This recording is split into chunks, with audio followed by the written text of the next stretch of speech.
میرا نام نصر اللہ ہے اور میں پاکستان کے شہر کشمور سے ہوں۔ میں ایک پرائیویٹ ڈپارٹمنٹ میں کام کرتا ہوں۔ ایک رات کام کی وجہ سے کافی دیر ہو چکی تھی، اس لیے ہم نے رات کا کھانا ہوٹل سے منگوایا۔ کھانا کھانے کے بعد میں نے اسٹاف سے معذرت کی اور میں نے گھر کا رخ کیا۔ میرا گھر شہر سے کچھ 9 یا 10 کلومیٹر دیہات میں تھا۔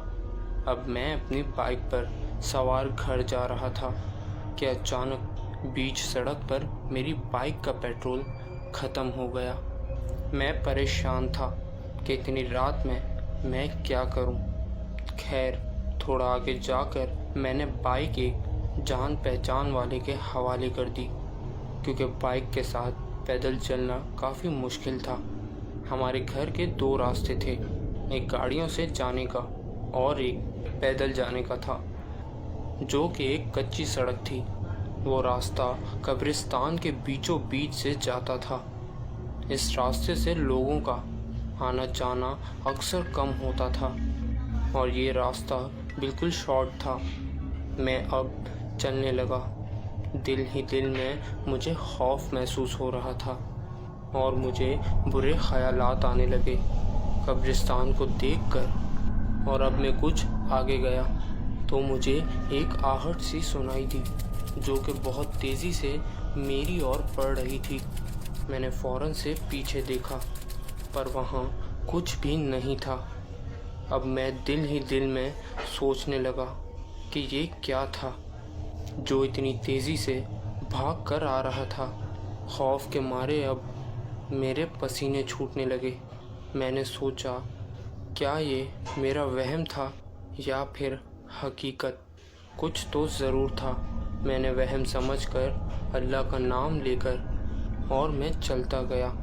تھوڑا آگے جا کر مجھے ایک کالا سایہ دکھائی دیا، جو کہ ایک قبر پر ٹیک لگائے بیٹھا ہوا تھا۔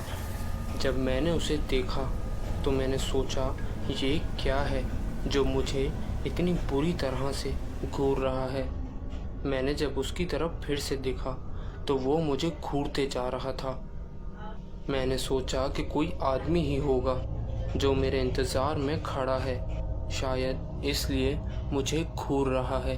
اب تو میرا ڈر کے مارے برا حال تھا۔ میں ہمت کر کے تھوڑا آگے گیا تو کیا دیکھتا ہوں کہ ایک بدروح یا بد جن کہہ لو، جس کا چہرہ مجھے بھیانک لگ رہا تھا۔ اس کے بڑے بڑے دانت تھے۔ یہ سب دیکھ کر میں ہکا بکا رہ گیا۔ میں فوراً ہی اتنی تیزی سے بھاگا کہ میں اپنی زندگی میں اتنی تیزی سے کبھی نہیں بھاگا تھا۔ میں اتنا ڈرا ہوا تھا کہ میں نے پیچھے دیکھنا بھی مناسب نہیں سمجھا، اور میں اب جلدی سے گھر پہنچ گیا اور میں سیدھا اپنے کمرے میں داخل ہوا۔ اب تک میرا جسم خوف کے مارے کانپ رہا تھا اور کچھ دنوں تک میں بیمار رہا۔ یہ واقعہ میں اپنے چند افراد کو بتانا مناسب سمجھتا تھا تاکہ وہ اس راستے سے گریز کریں اور ان کے ساتھ یہ خوفناک واقعہ پیش نہ آئے۔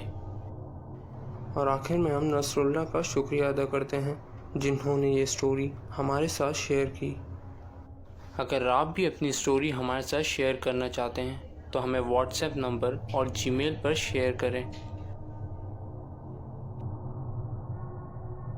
ہمارے چینل کو سبسکرائب کر دیں اور بیل آئیکن کو ضرور پریس کریں تاکہ اسی طرح کی خوفناک ویڈیوز آپ کو ملتی رہیں۔